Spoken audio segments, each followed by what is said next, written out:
Hello friends, ഇത് കണ്ടില്ലേ എൻ്റെ കോയിൻ്റെ കണ്ണിൻ്റെ മോളും കൊക്കിൻ്റെ മോളും അതുപോലെ പൂവിൻ്റെ മോളൊക്കെ ഇങ്ങനെ കുരിപ്പ് വന്നിട്ട് അധികമായിപ്പോയി. ഞാൻ ഇവിടെ വീട്ടിലുണ്ടായില്ല.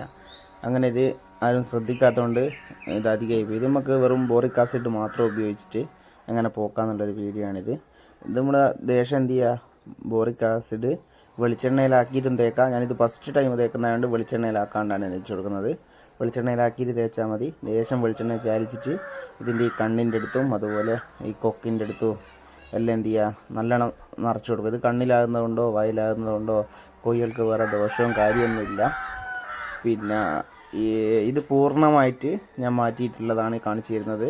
ഇത് പൂർണ്ണമായിട്ട് മാറിയുള്ളതും കൂടി ഇതിൻ്റെ അകത്ത് ഞാൻ കാണിച്ചു തരുന്നുണ്ട്. അപ്പോൾ ഇങ്ങനെ നമ്മൾ എന്ത് ചെയ്യണം, ഒരു 3 ദിവസമാണ് നമ്മൾ ചെയ്യേണ്ടത്. 3-4 ദിവസം ചെയ്താൽ മതി. ഈ ബോറിക് ആസിഡ് നമുക്ക് നമ്മളെ നാട്ടിലുള്ള വെറ്റിനറി മെഡിക്കൽ ഷോപ്പിൽ നിന്ന് ഫ്രീ ആയിട്ട് കിട്ടും കേട്ടോ.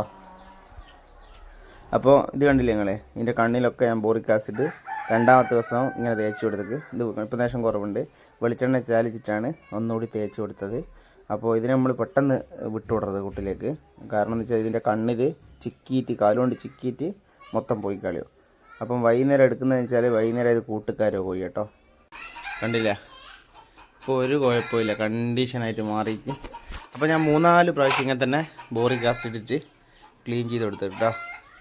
അപ്പോൾ ഇത് നമ്മളെ അന്ന് ഇവിടെ കണ്ടില്ല, ഇവിടെ എല്ലാം കുരിപ്പുണ്ടായിരുന്നു.